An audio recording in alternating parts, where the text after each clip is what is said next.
तुम्हारे जीवन में कठिनताएं आएंगी। अपनी बात किसी से कहो मत। उपासक को कभी नहीं कमजोर पड़ना है।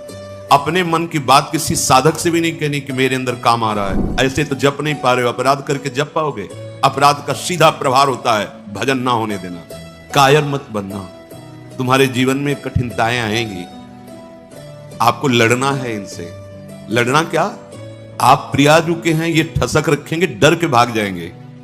कभी कभी ये अति भीषण बंद तन मन पर है छा जाती, ऐसी वासना छा जाती, कुछ सुनाई नहीं देता। बस जो वासना की प्रेरणा है बस वही करना है। अब उपासक घबरा जाता है। अच्छा, जो बड़े महापुरुष हैं अब उनके लिए दूसरा कोई बचा नहीं जिससे वो करुणा करें। बात समझो। सब में अपने आराध्य देव को देख करके शांत हो चुके हैं। जो साधक है उसे समय नहीं है कि सहयोग करे, क्योंकि वो अपने लक्ष्य में दृढ़ है। तो सच्ची मानो, आपका विश्वास और आपकी श्रद्धा ही केवल आपका साथ देगी। इस मार्ग में कोई तुम्हारा साथ देने वाला नहीं, साथी नहीं है। और जो साथी बना के चला वो गिरा, ये भी बात समझ लेना। चल चला चल राह में अनुभूतियों का ले सहारा। अगर तुम अपनी अनुभूतियों को अपने साथ रखोगे कि पग पग पर मेरे कृपालु आराध्य देव ने कैसे मुझे संभाला है, फिर कोई तुम्हें जरूरत नहीं किसी के सहयोग की। तुम्हारी अनुभूतियां ही तुम्हें आगे बढ़ा देंगी। चल चला चल राह में अनुभूतियों का ले सहारा, कौन तेरा साथ देगा, व्यर्थ में किसको पुकारा। इस मार्ग का साथी केवल हरि का भरोसा, हरि का बल है। जो निराश होकर के रोने लगता है, ये भेड़िए की तरह है और बालक के ऊपर ही इनका प्रहार होता है। वयोवृद्ध या ज्ञान वृद्ध के ऊपर भेड़िए का प्रहार नहीं होता। ये काम क्रोध आदि उन्हीं के ऊपर ज्यादा प्रहार करते हैं जिनको रोना धोना पसंद है। किस बात के लिए, मुझे ये चाहिए, मुझे ऐसा, मुझे राह नहीं जा रहा, मुझे सा नहीं जा रहा, मेरे से भजन नहीं हो रहा, मेरा मन नहीं। भीषणों का भी भीषण मैं हूं। तुम मन हो, तुम तन हो, तुम भोगों के अभाव से ग्रस्त हो। नहीं, भूल मत। शरीर तो जो निराश होकर रोने लगता है उस पर ये विकार हावी हो जाते हैं। भगवान इसलिए समझाते हैं अपनी बात किसी से कहो मत, क्योंकि नासते विद्यते भावो ना भाव विद्यते। इनकी सत्ता ही नहीं काम क्रोध लोभ की। जब आप इनकी सत्ता देते हैं, स्वीकार करते हैं, तो ये आपके ऊपर हावी होते हैं। सच्ची अगर सत्ता ना दे तो इस समय नहीं दे रहे सत्ता, कौन सा विकार आपके ऊपर चढ़ा हुआ है। अभी आप उनका चिंतन करें, उनकी सत्ता दे, तो अभी जिस विकार का चिंतन करेंगे उसी विकार से ग्रसित हो जाएंगे। बिगाड़ सकता है उसे जो मैं अवहेलान करता हूं। कमजोर अपने को महसूस करता है। देखो, दैन्यता भगवत मार्ग की वो अलग बात है, लेकिन विकारों के लिए कमजोर होना ये भगवत मार्ग के प्रतीक का लक्षण नहीं। टूट कर गिर जाए, सहना ही तो है ना। चाहे पृथ्वी भोगने के बाद तो और डबल सहना होता है। तृष्णा होती है और कामना होती है, दोनों। जब तक भोगा नहीं तो केवल कामना थी, और जब भोग लिया तो उसकी तृष्णा भी साथ है, तो जलना तो पड़ेगा। ऐसे मेरा नाम जब जो भयावह दृश्य उपस्थित कर रहा है मन विकारों को लेकर के, उपासक को कभी नहीं कमजोर पड़ना है। अपने मन की बात किसी साधक से भी नहीं कहनी कि मेरे अंदर काम आ रहा है, मेरे अंदर ये विकार। बिल्कुल उनकी सत्ता नहीं देनी।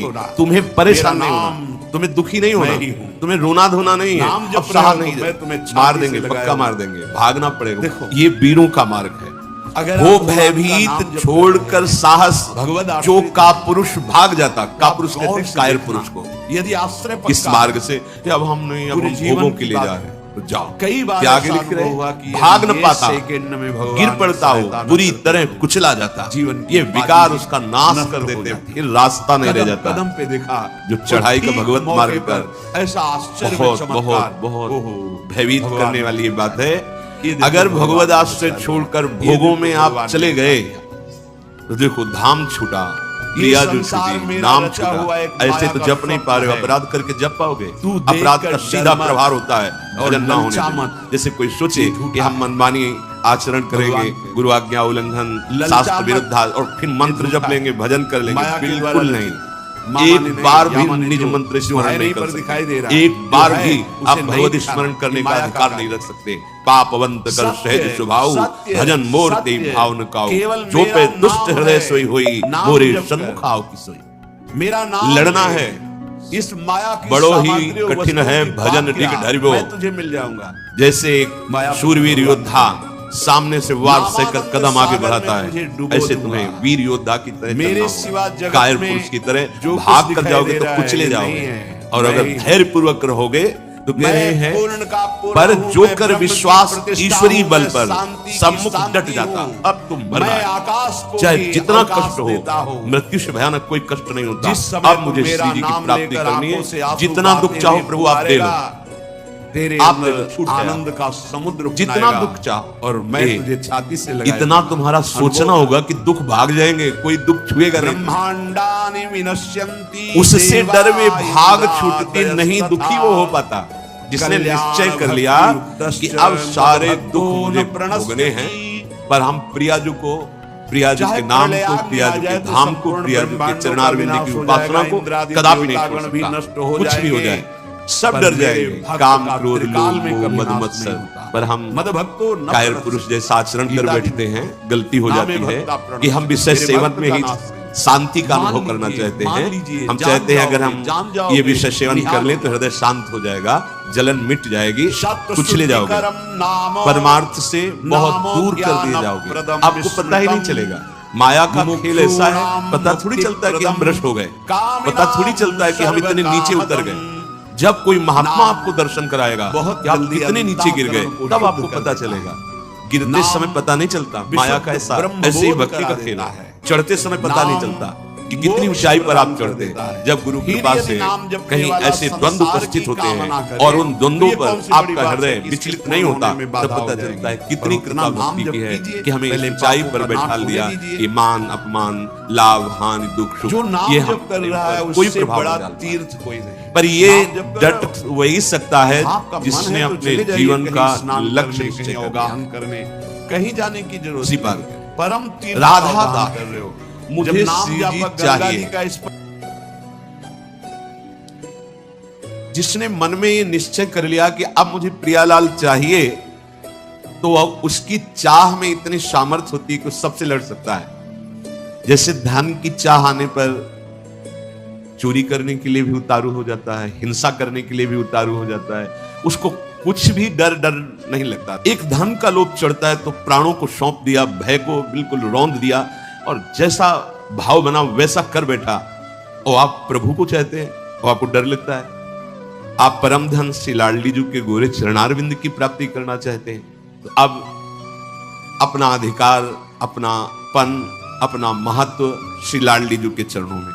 हे प्रभु, हे प्रिया, ये प्राण, ये तन, ये मन आपको समर्पित है। अब जैसा जी चाहे वैसा आप करो। यही है सुदृढ़ योद्धा भगवत मार्ग का। अपना अस्तित्व, अपना महत्व, अपना जीवन जब तक जीवन धन के चरणों में समर्पित नहीं करोगे, तब तक जो स्वामी श्री हरिदास जी महाराज करें, ज्यों ज्यों राखत हो त्यों त्यों रहियत हो हरि। जैसे आप रख रहे हो मैं राजी हूं उसी में, जोई जोई प्यारो करे। ये सिद्धांत, ये रोना धोना नहीं। ये जैसे कभी कभी उपासक वहां प्रश्न कर देते हैं जाके, भजन में मन नहीं लगता, हमें लगता है हम इस मार्ग में चल नहीं पाएंगे। क्या आप चल रहे हो या गोद में बैठे हो? पहले निश्चय करो। यदि चल रहे हो तो इतनी टांगों में दम नहीं है कि ये चढ़ाई तुम चढ़ पाओगे। तो गोद में बैठे हो तो चलने का तुम्हें डर फिर क्यों है? श्री हरिवंश प्रताप नाम नौका निज खेवक, भव सागर सुख तरत निकट हरिवंश जो सेवक। पहली बात तो तुम चल नहीं रहे हो, तुम गोद में बैठे हो। ये जो सौंप दिए मन प्राण तुम्ही को, सौंप दिए ममता अभिमान, जब जैसे जी चाहो बरतो अपनी वस्तु सर्वथा जान। ये चलने वाले पथिक का नहीं है, ये समर्पित पथिक का है। बैठ गया प्रभु के चरणों का आश्रय लेकर। दूसरी बात, कभी कभी मना स्थिति ऐसी होती है, वो टिकाऊ थोड़ी है। कबहू तो थोरो भजन, कबहू होत विशाल, मन को धीरज छुटे नहीं, गहन दूजी चाल। कभी कभी मन नहीं लगता है तो क्या, अरे वो स्थिति आई है, प्रमाद की स्थिति, तमोगुण के कारण कोई कुसंग बन गया, जिसके कारण ऐसी स्थिति आई है कि आपको डर पा रही है कि भजन नहीं होगा, हम पूरा जीवन निर्वाह नहीं कर। नहीं, ये तात्कालिक है, थोड़ी देर में कोहरा हटेगा और आप प्रसन्न मन से चल पड़ेंगे। हे प्रभु, ये जीवन मेरा आपके चरणों में समर्पित है, क्या परेशानी? हे नाथ, मेरा मन, मेरा तन, मेरा प्राण आपको समर्पित है, आप जैसा चाहो खेलो। मत सकुचाओ, अभी आपका है, आप जैसा चाहो। फिर आप शिकायत कैसे, फिर आपका प्रश्न कैसे बनता है?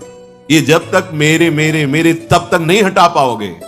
और ये आपको दिया, अब इसमें काम रखो या आप रहो, इसमें प्रेम भरो या आप इसमें विकार भरो, आपको पूरी स्वतंत्रता है नाथ। उसी दिन से आप देखेंगे मन निर्मल होने लगा। क्योंकि जब तक अहंकार रहता है तभी तक ये सारे विकार आक्रमण करते हैं। अहम प्रभु के चरणों में समर्पित हुआ कि वो दिव्य निर्मलता, दैवी संपदा के भागवतिक सद्गुण अपने आप आने लगते हैं।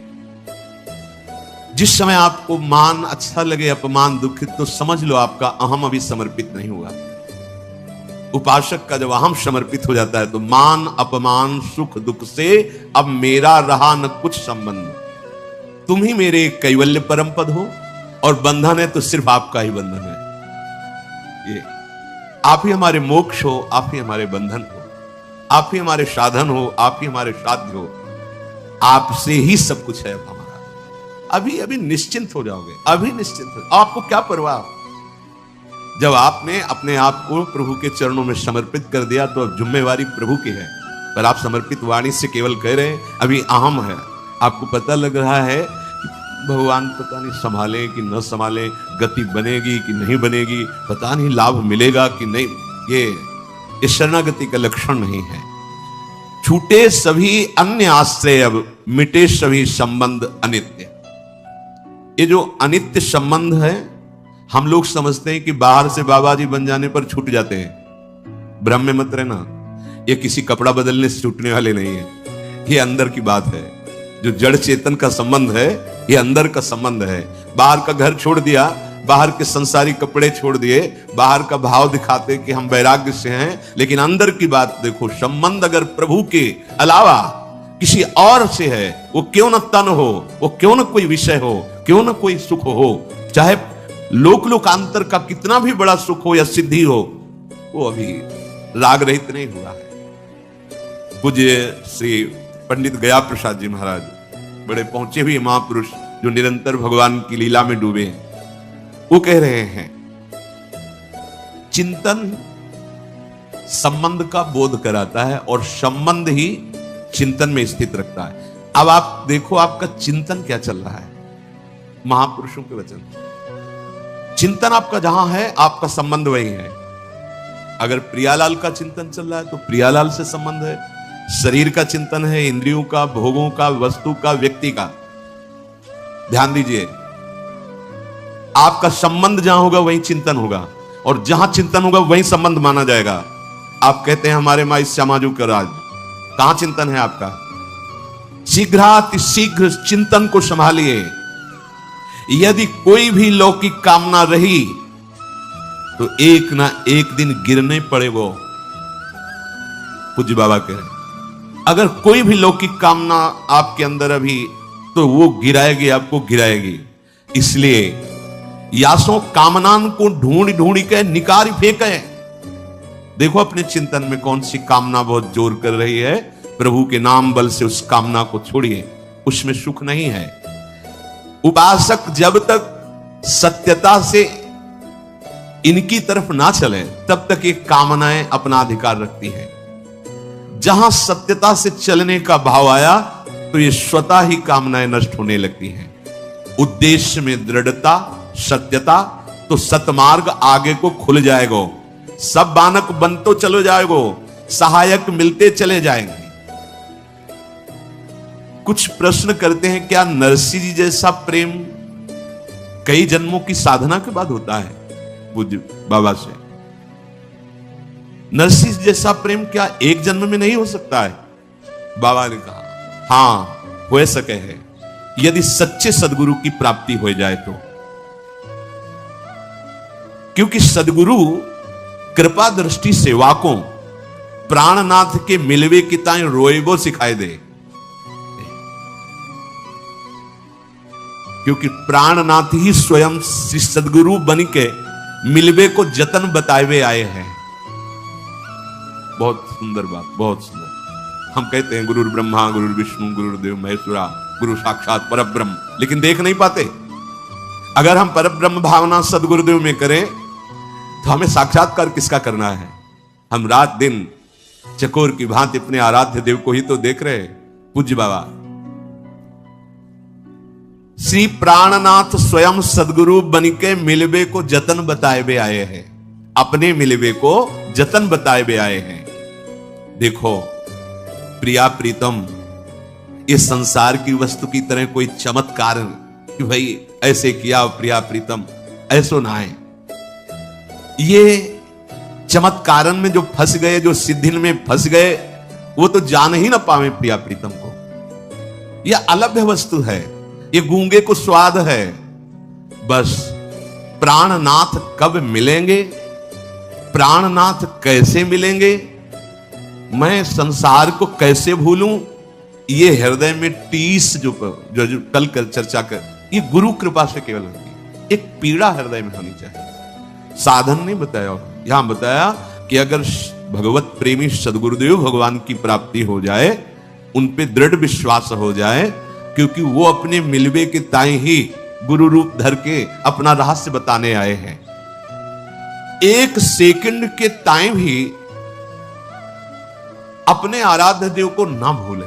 एक सेकंड के ताई पाठ होए, नाम जप होए, चिंतन होए, या वार्ता होए, या कोई क्रिया होए, बाहरी क्रिया होए या अंदर की क्रिया होए, सर्वप्रथम ये देखना है कि ये सब इनके ताई हो रहे हो या अपने ताई। देख अंदर की चेष्टा, बाहर की चेष्टा आराध्य देव की, गुरुदेव की आज्ञा के अनुसार हो रही या अपने मनमानी। यदि इनके ताई हो रही तो प्रेम, और अपने ताई हो रही तो कामना, वासना, इच्छा, लालसा। अपने ताई तो कामना, वासना, इच्छा, लालसा। अंतःकरण को एकदम खाली करना पड़े। अपनो स्वार्थ नेकहु न छुई जाए तो श्री सदगुरुदेव की कृपा सिंह है और माया बकरी है। देखो पूज्य बाबा के सिंह और सिंह के बच्चा को देखते ही बकरी दुबक जाए है, ऐसे ही माया दुबक जाए।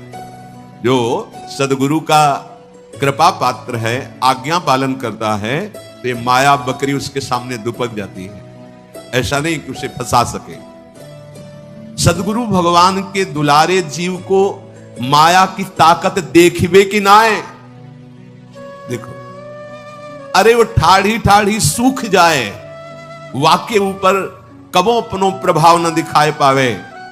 यह पथ तो श्री सदगुरुदेव भगवान के हाथ बिकायबे पे प्राप्त होता है।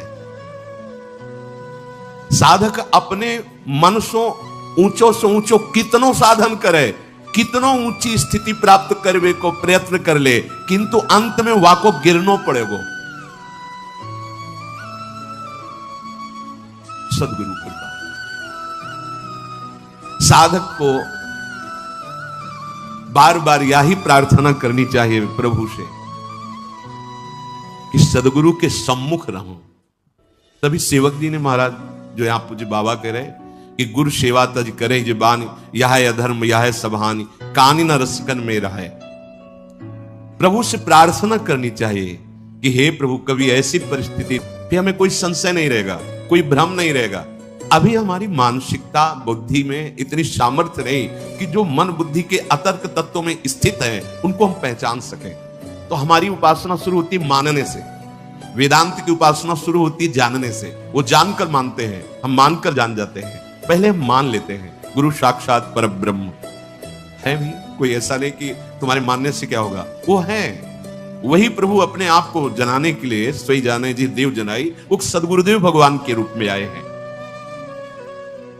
जासो आपको दर्शन करने की सुविधा मिलेगी। अगर गुरु के सन्मुख रहेंगे तो आपको आराध्य देव का जो स्वरूप है गुरुदेव के अंदर छुपा हुआ, इस ढांचे के अंदर, उसकी सुविधा हो जाएगी आपको। उपासक को छल, कपट, दंभ, पाखंड, राग, द्वेष, क्रोध, विरोध ये तभी छूते हैं जब गुरु विमुख होता है। भजन और संत समागम, कोई त्रिभुवन में ऐसी स्थिति नहीं जो प्राप्त न करवा दे। ये दो बात, जो गुरु प्रदत्त भजन है और जो गुरुजनों का संग है, ये दो चीज, ये ध्रुवदास जी ने भी कहा है, साधन को हरि भजन है कै सत्संग सहाय। तो यदि छल कपट दंभ पाखंड राग द्वेष क्रोध विरोध ये हृदय में है तो आप गुरु से विमुख हैं, आप देख लीजिए। अगर गुरु के सन्मुख हैं और भजन हो रहा है और संत संग, तो ऊंची से ऊंची कोई भी स्थिति ऐसी नहीं जो आपको प्राप्त ना हो जाए। अर्थात नरसिंह मेहता जी जैसा प्रेम इसी जन्म में बहुत शीघ्र प्राप्त हो जाए। रहनी बनाएवे में चूक कर दे हम, पूज्य महाराज जी के, जाको श्री भगवान की आवश्यकता ही अनुभव ना होए। यदि आप साधना की रहनी जो गुरुदेव ने दी है वैसे चलते रहो तो आपके अंदर भूख बढ़ जाएगी प्रिया प्रीतम की प्राप्ति की। यदि आप उनसे थोड़ा भी विमुख होंगे तो आवश्यकता ही महसूस नहीं होगी, प्रभु की आवश्यकता भोगों की महसूस होगी। अध्यात्म की नींव है सदगुरु श्रद्धा। संतन की कृपा मनाओ, भक्तन से मैत्री करो और ये बात मांगो कि हमारे सदगुरुदेव भगवान में अपार श्रद्धा है। मेरे श्री सदगुरुदेव भगवान को सदैव मेरे मन पे अधिकार हो। अभी हम अपने मन की बात रोते रहते करके अधिकार कहां दिया है? अगर आपके मन में कुछ आ रहा है तो तुरंत दृष्टि पहुंचाओ, सदगुरुदेव भगवान ये आपको दिया हुआ मन है, आप देख लो, राजी हो इसमें जो चल रहा है, आप राजी हो? अगर आप राजी हो तो देख लो, अगर आप नहीं तो चल कैसे रहा है? ये आपको समर्पित मन है। हम नहीं पहुंच पाते सदगुरुदेव तक और अपने अहम में ही सीमित रह जाते हैं। तो तुमने जो लक्ष्य बनाए है वाको दृढ़तम वाको निष्ठा में बदलना होगो। सब साधन तभी सिद्ध माने जाएंगे जब एकमात्र केवल भगवत चिंतन चलने लगे। बुद्धि की परीक्षा ले खुद, बाबा कह रहे सामने सब भोग हो तुम्हारे, फिर अगर बुद्धि ललचारी तो उससे पूछो कि क्या तुम प्रभु की प्राप्ति के लिए चली थी? अय बुद्धि, तूने निश्चय किया था श्यामा श्याम, फिर ये कहां राजी हो रही, फिर ये तू आकर्षित कहां हो रही है? संसार की सब वस्तुन को कोई प्रभाव तुम्हारे ऊपर ना पड़े, समस्त संसार तब भगवत स्वरूप हो जाएगा जब गुरुदेव की आज्ञा के अनुसार भजन और किसी भी भोग का कोई आकर्षण नहीं। तब यहां कह रहे कि आपका संबंध जहां वहीं चिंतन, जहां चिंतन वहीं संबंध। इसलिए हमें किशोरी जी के चरणारविंद का प्रेम चाहिए, तो किशोरी जी से ही संबंध और उन्हीं का चिंतन। अगर हमारा संबंध संसार का, शरीर का, व्यवहार का, तो इस पे कोई प्रश्न कर सकता है तो बाबा जी कोई कर सकता है, गृहस्थ तो नहीं कर पाएगा। नहीं, फिर वही आपसे कह रहे हैं, ये अंदर की बात है, बाहर से नहीं। बड़े बड़े महापुरुष पाए गए हैं गृहस्थी में, बहुत ऊंची स्थिति। पूज्य श्री जयदयाल गोविंदा जी, पूज्य श्री भाई जी महाराज, और बहुत से ऐसे सदगृहस्थ हुए जो बहुत प्रेम की ऊंचाई पर विराजमान हुए, ज्ञान की उत्तम भूमिका पे पहुंच गए। बात अंदर की है। अगर अंदर आप इसी जन्म में भगवत प्राप्ति करना चाहन, भगवान करेंगे। अनन्यस चिंतयन्तो माम, बार बार जीवन का सार चिंतन है, बस ये समझ लो। हृदय में हमारे प्रिया प्रीतम का चिंतन, श्यामा श्याम का चिंतन, तो जीवन सार्थक है। श्री राधा और श्री श्याम सुंदर उसी से संतुष्ट होते हैं जो नित्य निरंतर उनके चिंतन में स्थित रहता है। उनको और कुछ नहीं चाहिए, प्रिया प्रीतम को या हमारे आराध्य देव को और कुछ नहीं चाहिए, चिंतन चाहिए। पकड़ लो इस बात को। तभी बड़े बड़े सम्राट भी बैरागी जनों के आगे मस्तक झुका देते हैं, क्योंकि उनके पास वो है नहीं। हमारी जो स्वामिनी जो है, इनके जो चरणों का आश्रय लेता है, तो चिंतामणि का तात्पर्य होता है चिंतित वस्तु को प्रदान करने में समर्थ। आपका जब आश्रय पुष्ट हो जाएगा किशोरी जी के गोरे चरणारविंद में, तो लौकिक, पारलौकिक, अलौकिक सब चिंताओं की पूर्ति हो जाएगी जो आप चिंतन करोगे। कोटि कल्प तरु समानता, यहां की लता और रज के बराबरी नहीं कर सकते।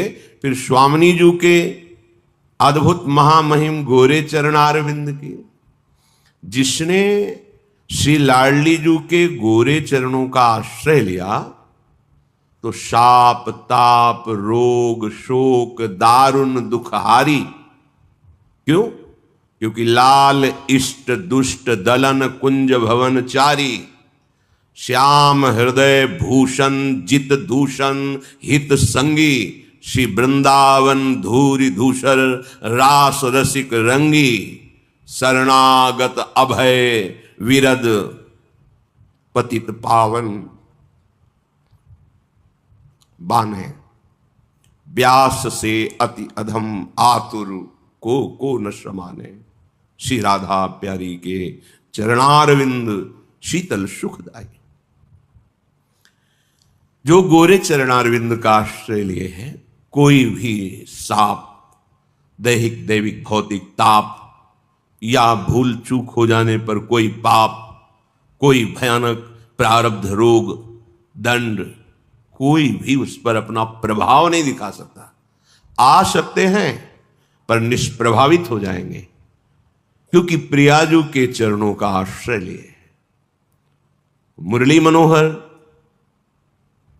आज तक जितने भी महापुरुष हुए हैं, चाहे ज्ञान मार्ग के हों, चाहे योग मार्ग के हों, या भक्ति मार्ग के हों, या प्रेम मार्ग के हों, इन्हीं की चरण रज के प्रभाव से ही वो तत्वबोध, वो परमात्म बोध, वो भगवत साक्षात्कार या भगवत प्रेम, कहीं भी कोई भी उपासना कर रहा हो, ये सब इनकी चरण रज का प्रताप।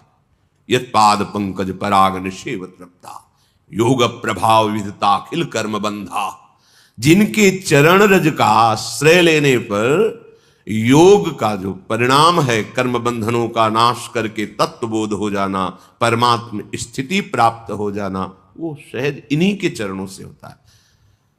एक बार सदगुरुदेव भगवान कह रहे थे, किसी की एक प्रीतम होता है सांसारिक, तो वो फूली नहीं समाती, गर्भ से ठसक से श्रृंगार करके चलती है। हमारे तो दो दो प्रीतम हैं और अविनाशी हैं, चिदानंद हैं और करुणा समुद्र हैं। इसीलिए श्रीपाद प्रबोधानंद जी कह रहे हैं कि जहां बिहरत दो प्रीतम कुन, अनुपम गौर श्याम तन शोभा, बन बरसत सुख पुंज, बिहरत दो प्रीतम कुन। ऐसे श्री राधा मुरली मनोहर चरण विलासेन धन्यायाम। अभी इसी क्षण आज वर्तमान में यहां लीला हो रही, वर्तमान में प्रभु विराजमान है। चिदानंद लीला काल के अधीन नहीं है, कालातीत है, तीन गुणों से रचित माया के अधीन नहीं, मायातीत है, द्वंद्वातीत है। श्रीधाम वृंदावन में वृंदावन भूमि मन्ने परम पुमर्थो मनागपि प्रणय।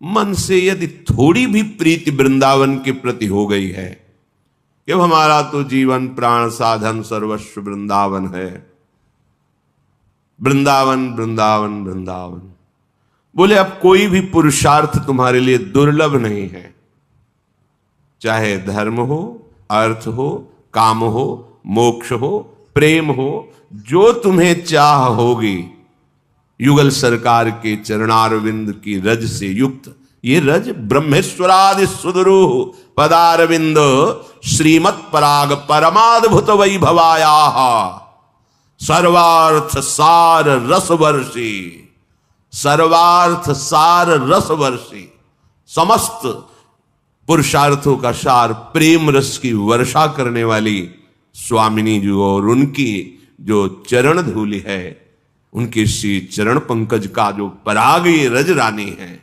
अद्भुत रजोगुण का नाश करके अद्भुत प्रेम प्रकाशित करने वाली, अहंकार का नाश करके दैन्य रस में स्थित करने वाली, धर्म अर्थ काम मोक्ष के भी प्रति राग रहित होकर अनुराग से युक्त कर देना, ये वृंदावन की महिमा है। इसलिए श्रीपाद कह रहे हैं, यदि वृंदावन भूमि मन्ने परम पुमर्थो मनागपि प्रणय, थोड़ा भी तुम्हारा प्रेम, थोड़ा भी तुम्हारा आश्रय यदि वृंदावन से हो जाए, मेरो वृंदावन, प्राण वृंदावन, सर्वस्व वृंदावन, अब हमारा तो लोक परलोक वृंदावन से ही है। तो कह रहे मैं मानता हूं अब कोई भी पुरुषार्थ तुम्हारे लिए दुर्लभ नहीं है। अगर यहां एक दिन, 2 दिन, 4 दिन व्यतीत करते हैं तो बड़ी महिमा है। फिर जिसने निश्चय कर लिया कि अब अपने प्राणों को वृंदावन में ही प्राण रूपी पुष्पों को समर्पित करेंगे, प्रियालाल की चरण चिन्हित भूमि में रज में लौटते हुए प्राण त्यागेंगे, अहो भाग्य। अब उसके कल्याण में मंगल में कोई संशय कदापि नहीं। कैसा रहा है, कहां का है, इसका प्रश्न नहीं है। जब लक्ष्मण जी ने डांटा इशारे से केवट को कि प्रभु कह रहे नाव लाओ और तुम बातें बना रहे हो, शीघ्र करो, तो कहा देखो महाराज मुझे कोई भय नहीं है। बरतीर मारे लखन पे जब लगे न पाए पखारी, मुझे कोई भय, मैंने तो ठान लिया है आपके चरण पखार कर ही नाव में बैठा लेंगे। भले लक्ष्मण जी मुझे तीर मार दे क्योंकि गुस्सार है, मेरा परम लाभ होगा। क्या परम लाभ होगा? बोले मरता हूं कहां सुच गंगा के तीर, रघुनाथ सुनाथ निहारत है, अपराध यही बस दास कहे, प्रभु के पद पदुम पखारत है। कहां मर रहा है? गंगा के। कौन मार रहा है? रघुनाथ जी के प्राण पी लखनलाल। अपराध क्या है? चरण पखारना चाहता था। साक्षी कौन है? स्वयं रघुनाथ जी। कह रहा मुझे कोई भय नहीं है। अब फिर जहां हमारे प्रिया प्रीतम विहरण कर रहे हैं, उनका महल, उनके दरवाजे पे हम प्राण त्याग रहे, हमारी गति, हमारी कोई चिंता नहीं। निश्चिंत हो जाओ। थोड़ी भी तुम्हारे हृदय में यदि वृंदावन के प्रति समर्पण बुद्धि आ गई है, अलौकिक धाम। ध्रुवदास जी कह रहे हैं सकही तो वृंदा विपिन बसी, छिन छिन आयु बिहात, ऐसो समो न पाइए, भली बनी है घात, छाड़ी स्वाद सुख देह के, और जगत की लाज, मन ही मारी तन्हारी के, वृंदावन में गाज। वृंदावन के बसत ही, अंतर जो कर आनी, तिह सम शत्रु नौर को, मन बच के यह जानी। ध्रुवदास जी कह रहे हैं यदि तुम्हारा तनिक भी पुरुषार्थ प्रबल हो रहा है तो एक काम कर लो, तुम जितना समय वृंदावन में व्यतीत कर लो वही तुम्हारा परम मंगलमय समय। समय व्यतीत करने की बात कर रहे हैं, साधना भजन ये सब अलग, जैसे बने वैसे तुम वृंदावन में समय व्यतीत कर रहे हो। चलो आप बाहर रहते हो, नौकरी करते हो, व्यापार करते हो, आपको 1-2 दिन का समय मिला, भाग के आ गए वृंदावन। सच्ची माने पकड़ लेता है वृंदावन, हृदय को पकड़ लेता है। परम महामहिम धाम है। आप कल्याण का कोई भी विषय हमारे हृदय में चिंता नहीं पैदा कर सकता। ये बहुत बढ़िया समय मिल गया है। वृंदावन आना दुर्लभ था, बहुत बढ़िया कलयुग भगवान ने कृपा की है। आधुनिकता, मार्ग बन गए, बिजली लग गई, आप एक संसारी आदमी जैसे संसार में रह रहे हो, आप उसी भाव से आ सकते हैं।